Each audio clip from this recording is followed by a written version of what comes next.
welcome to the Voice of the Coast. I am your host, Danica Long. With me, we have Mayor Lee Dragna with the City of Morgan City. It's been a minute since you've been here, but I'm happy to have you back. Yes, it's been busy. Yes, and I think we have some really good updates that we can go to. Just the other day, actually yesterday, we did the interview with the newly appointed Chief Chad Adams, and there were some stiff competition, from what I understand, about 8 people vying for that position. What was it that you were looking for that really was the clincher for him to get that position? Well, I was looking for community involvement, getting the police department back involved with the community, the schools, which every one of them did say they wanted to do that. They understood that needed to happen. But the thing that set him apart was he had a viable, implementable plan. And his plan was enough to say, wow, right? And that was the difference. And I told every one of them that was the reason. Yeah, and I know it had to be a tough thing to go through. 40 hours. You gave them 40 hours and Of my time. Of your time. So we had 8 candidates. That's about 5 hours of interviewing. Each. Yes, each. Each. And, you know, they appreciated it because they said they'd never been through a process like that. Okay. And then a couple of them I talked to again because I really needed clarification. Okay. And then I brought it to Charlie Solar and Deborah at City Hall, and we basically made the agreement, the decision together. You know, I mean, don't get me wrong, it was my decision. Right. But you know, it needs to be a team effort, and they agreed with the. I didn't even tell them who I picked. I let them pick. Okay. And then I told them, well, that's the same person I picked. Okay. All right. Know? So and like they you said, saw the plan. They saw it. Right. Okay. So we have a new chief. He's just really not even a whole week in office, and it was good to get that first interview. As most people know, I am all about getting that first interview. But I'm happy to say that we got a chance to talk to him, and he's pretty excited about moving forward in the future. And we would definitely keep in contact with him and have him come over and do more interviews, because that's what he said he would like to do, being more involved with the community as well as the media. I said, you got a thumbs up in my book, especially. But I do want to transition to something else that was mentioned at a recent council meeting, and that was the school board getting involved and giving money to a new school resource officer for Morgan City. How did that happen? Well, you know, if everybody knows the turmoil that's happening in schools nowadays, and I'm very forthright about saying that we need to protect the kids' ability to learn, and they listened, right? The school board listened, and they offered it to every entity in the parish if they could supply the person that they would pay for it, to have the officer in the school from before school starts till after the last student leaves. Right, and even in extracurricular activity, but they have to be asked for that because they had to pay overtime. Yeah. So somebody would have to request them to come in for that. Now, when we say pay, we're talking about they're paying for salary, insurance, and retirement. Everything, every overhead that is associated with that person. Now we have to prove it to them. We have to send them every little bitty thing. But I even asked them. I said, "Do you want a cheaper person that has less experience, or would you prefer a more experienced person, but it's going to cost more money?" I mean, that's just the way it is. Yeah. And they said, we would rather have a more experienced person. Okay. So they're not being cheap about it. Okay, there we go. Right. They're not being cheap about it. So that's a really good thing, and I'm proud of that, and proud of them for doing it. Yeah. And it's going to work out. Now, Morgan City does have an SRO, correct? We actually already have 2. 2. Okay. One's a DARE SRO, and one's a full-time SRO. But you got to remember, we have 9 schools. Yeah. Right. So we kind of want to dedicate our SRO, who's in our budget already, to the younger kids' schools, and this new SRO to. Now we got to get another one trained up. You know, it's a lot of training gets involved to like the junior high and high school. That way, that one kind of knows the older kids, and one knows the younger kids. Yeah. Because if they keep jumping around, then they're going to know all the kids. Right. There's too many kids. Yeah. 9 schools, a lot of schools. All right, sounds good. And also with that comes an office on campus, I understand. They're demanding an office. Okay. So they're giving us an office. Let's put it that way. Okay, all right. Let's talk about what's going on around the city. Now, this may be something you can talk about a little bit, although I know this is definitely a DOT project, but we're going to talk about those bridges. Everyone has been wondering about the bridge, but we'll take a break, give you a moment to kind of collect your thoughts when we talk about both bridges. And all you at home, you can kind of give a little bit of a sigh because we have another bridge that's going down. So come on back right here on the Voice of the Coast with yours truly.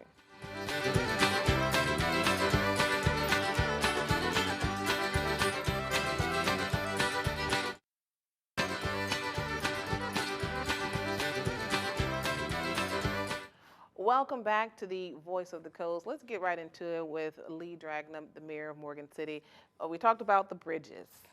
These bridges have kind of been at the heart of so many social media conversations. Let's just say that. Most definitely. And we are now open with 90, but then there's that other bridge, that 182 bridge that will be shut down. And I'm gonna tell you, we didn't realize how valuable that bridge was, because anytime things shut down on 90, you have to have that secondary bridge to get across. So how do you think that's going to affect traffic? I think it'll be okay because you go on the bridge up there and they kind of hesitant to go across the new bridge right now, like at full speed, right? They're kind of scared. They've been 2-3 years or whatever it was working on it. But 182, that bridge was built in 1920, I believe, and it's got a lot of steel and concrete repairs to be done to it before they even paint it. They have to shut it all the way down. There's nothing else they can do with it, and I'm told 2 years. But those other guys got a bad rap because they had a tremendous amount of weather, Yes. and DOTD knew that. That's a clause in the contract. But I think they shut down for 5 or 7 storms, right? And had to take everything down, Yes. haul everything off. That takes weeks to start back up, and it was just wrong timing. Let's put it that way to do that job. Well, with 182, do we have maybe a specific start date? Have they given us any I was told time? within a month. Oh. From when the other one shut down, within a month. But it's a We lot of gotta get cement past the work, and holidays. well, at least you got 2 full lanes and all the exits and all the I'm not entrances. complaining because I don't want to be one of those people. I'm gonna be honest with you. I don't want to be one of those people that are complaining just to complain. But we are looking at least 2 years, right? Yeah. Anyway, so I mean, just drive safe. How about that? Drive safe. That way we won't have to have any lanes shut down that backs traffic up. So with that said, let's talk about now capital outlay requests and those that have actually been earmarked to actually happen. One of 2 is the first one, LA 70, which is 9th Street. The That junction there. spot like from Myrtle Street to like Shoney's area Yes. right there. It's so Ooh, bad. But the reason yes. why it's bad, I didn't know this until DOT told it. It's the piping underneath is rotten. It's steel pipe, like old corrugated piping from umpteen years ago, 100 years ago, whatever. And it's rotten, so it's starting to cave. And they keep patching, but there's nothing they can do with it. So the agreement with DOTD is it's about $5 million to pull all the cement up, refix all the pipes, put a base layer, and put a whole new blacktop base. And they've agreed that it needs to be done, and they will fund it in capital outlay, right? So I mean, nothing's 100% sure until they actually vote and say yes. But I've been assured through certain people in DOTD and all that it's going to be funded. And we're looking at For next year. 2023. For Okay, next year. for next year. So it's not like waiting a long time to get the money. Okay, that I can tell you, I should have put something in because my struts on one of my cars, and I guarantee it was because of 9th Street, but I got rid of that car. I don't know about all that. All right, let's talk about the Morgan City Wellness Center. That's also something that you have talked about before, and that has been put in now for capital outlay funding. Yeah, so before we didn't have the match. When it's not a state project, you have to come up with 25% match, and when you do something for $15 million, that's a lot of money. Since then, we've had multiple companies come in and say, hey, we would like to donate, and to the tune of well over $1 million of donations, like to help with the match. Plus, we figured out how to use the ownership of the land and the tennis courts and the stuff around it as part of our match. So we figured out how to use that to get what we need. So that's going in the capital outlay this year too. And give us the location and the size of what we're looking at. It's going to be around where the old pool was at. We finally finished filling it in and all that. And the building itself will be about 36,000 square feet. Okay. But it'll be a pool, tennis court, rehab, the buildings, some doctor's offices. And last question, is this going to be membership based? No. Oh, okay. No. All right. No All right. membership based. All right, we're going to take a short break. We've got some more capital outlay projects we want to talk about that's slated. So come on back right here on the Voice of the Coast.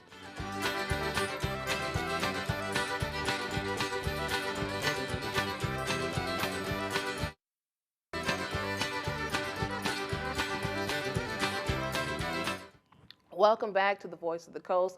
Mayor Lee Dragna, City of Morgan City.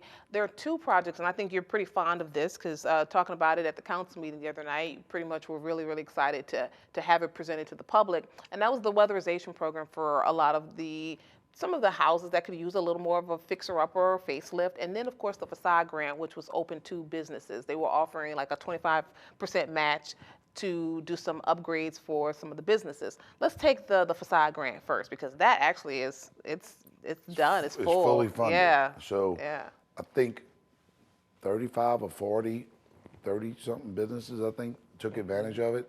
And it's actually a $10,000 grant, and the customer only has to have 25%. We pay 75%. Yes. Right. Right. And a lot of businesses around took advantage of it, and it's basically anything on the outside in the front of your business.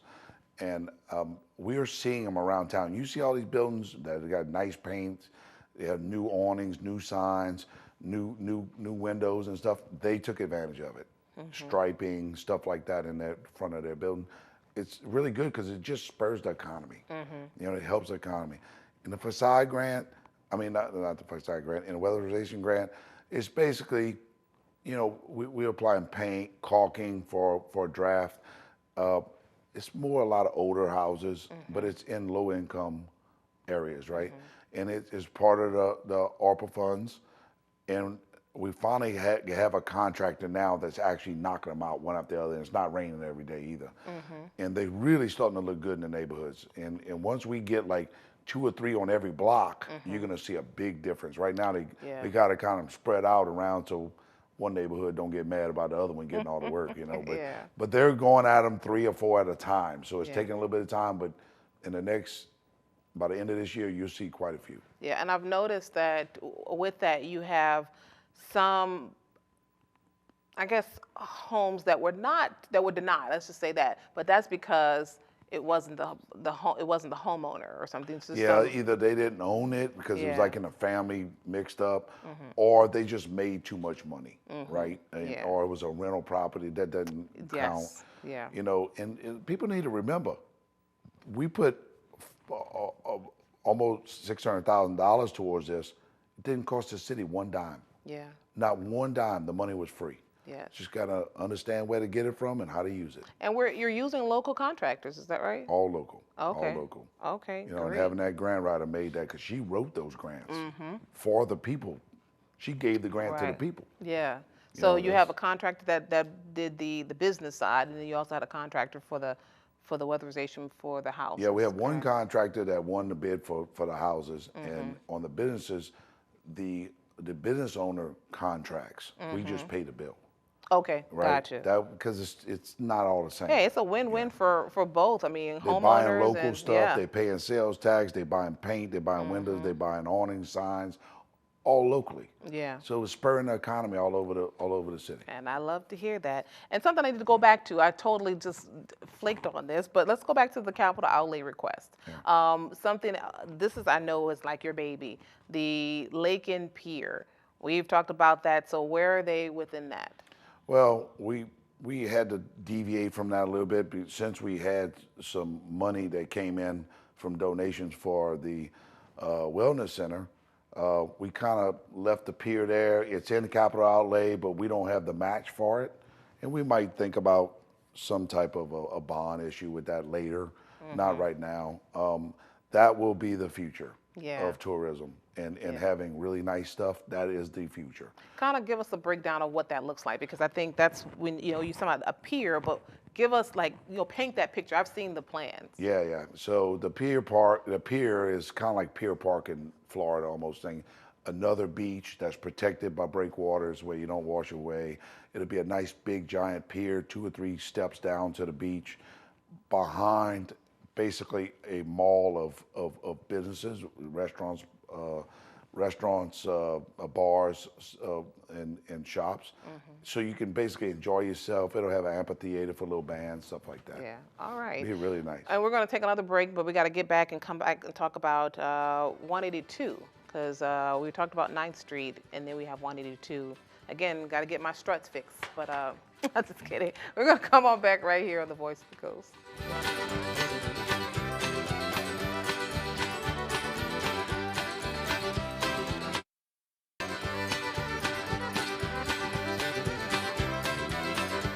All right, welcome back to The Voice of the Coast. Let's get right into it. We've got some street issues we want to talk about. Again, back to the capital outlay request, and one of them is the LA 182. That itself is like 2 to 3 years out, and there was some, we kind of had like, do we do 9th Street or do we do 182? And I'm with you. Do 9th Street first. Well, there's so much more infrastructure work under the ground. We need to do it before it costs too much money. Yeah. Right? 182, DOTD understands that they're diverting trucks through the city to get off the overpass. And they understand. They're just like, look, pick the one you want. Tell me which one you want. They're both the same amount of money. Oh, so I said, I need the worst one. I need 9th Street. They call it 70, but it's really 9th Street to us. 182 through town. Over the next 2 or 3 years, they'll fund it and they'll re-blacktop it, resurface it. But it's just, we got to wait for it. I think it's honestly a smart move. That's just my opinion, only because, you have 182, the bridge is going to be shut down. So it's kind of like, you give it another 2 to 3 years, then you get it all done, kind of like at the same time. Yeah, it'll all be brand new. Exactly. Both bridges, the roads, everything will be So brand I new. think good call. That's just me. But then there's some other roads. I'm talking about, there was like this dip on Victor 2 as well as Victor 2 was near, I don't even know, it was near Bernie Street almost, but Redwood, right. And then you had another one near Cottonwood, I think. Well, we fixed Cottonwood. Ooh. Cottonwood was fixed, but Redwood got bad. I felt like I was like driving. Overnight, it got bad. It was. You hit your head on the roof Yeah. bad. And one poor gentleman lost his boat trailer off his truck onto it. And I said, fix it, bust it up and fix it. And we wanted it to get a little bit worse so we can find the problem. Worse, you probably be sitting in the swamp. Well, we believe it might be a pipe underneath, right? Okay. So they're gonna they digging it up right now, and they're gonna Okay. find it. Give them a week or so, they'll have it fixed, be Okay. smooth again when they get done with it. All right, sounds good. I'm glad that was tackled, because I was going somewhere and I was felt like bad. I was in a roller coaster. So, all right, then there's Justice Street. So we Justice got? Street from Allison Street to 182 has about a 90% rehab about to happen right now. They actually started saw cutting certain spots because it's all busted up. A little bit of piping we got to fix, a little bit of drainage. From that stop sign right there, if everybody sees all the pink and orange spray paint marks all over the concrete on Justice Street, that's it. There's a lot of traffic on that road. People coming from Lakeside, the biggest subdivision in the city. Okay. They all go to work. They go on 182. They go down the same road. Yeah. So we take our road royalty money, which is on the ballot, right? If you want to keep getting the roads fixed like we fixing them, you have to vote yes for that. It's a sales tax, but this is not a pitch, it's just reality. The money is being used the right way, and you also see some drainage projects in the ditches. That money goes to that too. So we really working really good together with the drainage district, and we're able to start closing some of these spots that are washing out everywhere, buying pipe and closing them in. Let's get to the fun side of this interview. We got Christmas. Christmas is coming up, Christmas events. Favorite time of the year. Yeah, so let's talk about what we got coming up. I think there's something November 26th. So Christmas. That is under the bridge, right?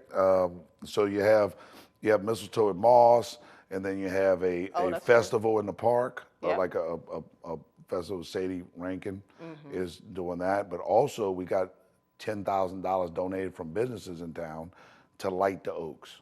Yeah. So they already ordered the lights. We're gonna put up in the oak trees, light them up for Christmas, and it's going to be really good. They're also getting some decorations to hang, like big, giant tree type Yeah. ornaments, you Uh-huh. know. So when people pass by, they can go hang out and it'd be nice. We also have a parade, I think that's coming up, There's a a group of pageant. And ladies that are doing a parade. I want to say the 17th, but I'll find out. We'll put it out there for everybody. I want to say it's a nighttime parade. okay. And I was pushing for that because we haven't had a I'm Christmas about parade to in a say, long time. have we? In a Okay. long time. Yeah. You know, So what's the future of Morgan City look like? You got 20 seconds. it's bright. You know, every place is rented. Not many places to buy or rent. That means everything's moving, right? Okay. And then now we're fixing them up on top of that. Okay. You know, so it's looking good, looking really good. All right. Well, thank you very much, Mayor Dragna. Thank you very much for joining us. As always, make sure to subscribe to us on Facebook. We are KWBJ TV 22, as well as watch us on YouTube, KWBJ Live. So we'll see you guys next time. Take care.